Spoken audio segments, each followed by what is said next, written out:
Madame, Monsieur, bonjour, ravie de vous retrouver pour le JT de ce jeudi 27 octobre. Au programme, abus de biens sociaux éléments constitutifs, options pour la TVA et bonus vie chère en Guadeloupe. C'est parti.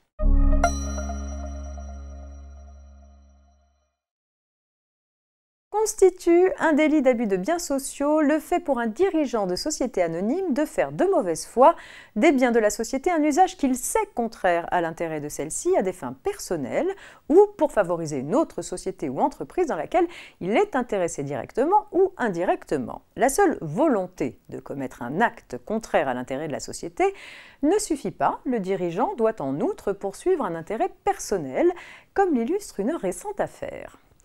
Un ancien dirigeant de société est condamné pour abus de biens sociaux pour avoir réglé des factures au profit de deux autres sociétés. Les juges considèrent en effet qu'en l'absence de toute justification du caractère social de ces factures, celles-ci ne correspondant à aucune prestation réelle, leur règlement par le dirigeant avec des fonds de la société l'a nécessairement été dans son intérêt personnel.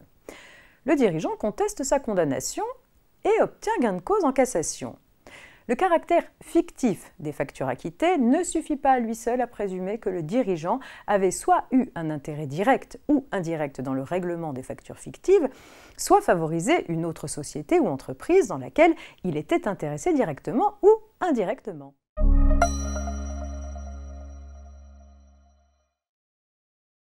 Les cessions d'immeubles achevées depuis plus de 5 ans sont en principe exonérées de TVA. Le cédant peut néanmoins choisir d'opter pour la TVA.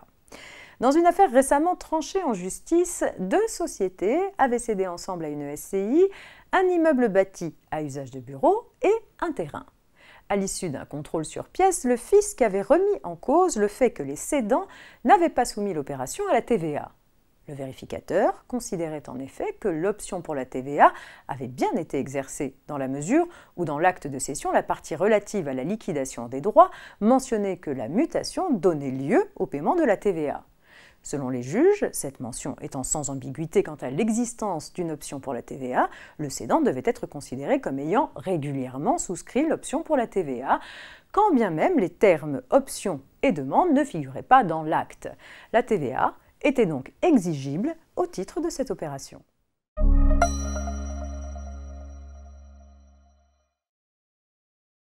L'accord régional interprofessionnel du 26 février 2009 relatif au salaire en Guadeloupe a instauré une augmentation de salaire à charge pour moitié de l'employeur et pour moitié de l'État. Ce bonus de 200 € net par mois concerne les salariés des entreprises de plus de 100 salariés dont le salaire horaire de base va du SMIC à 1,4 SMIC.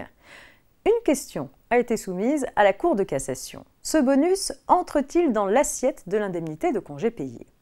Oui, pour la Cour d'appel, pour qui cette prime constitue un élément de la rémunération versée en contrepartie d'un travail effectif. Non, pour l'employeur qui estimait que cette prime était là pour revaloriser le pouvoir d'achat des salariés et n'était pas versée en contrepartie d'un travail effectif. La Cour de cassation donne raison à l'employeur.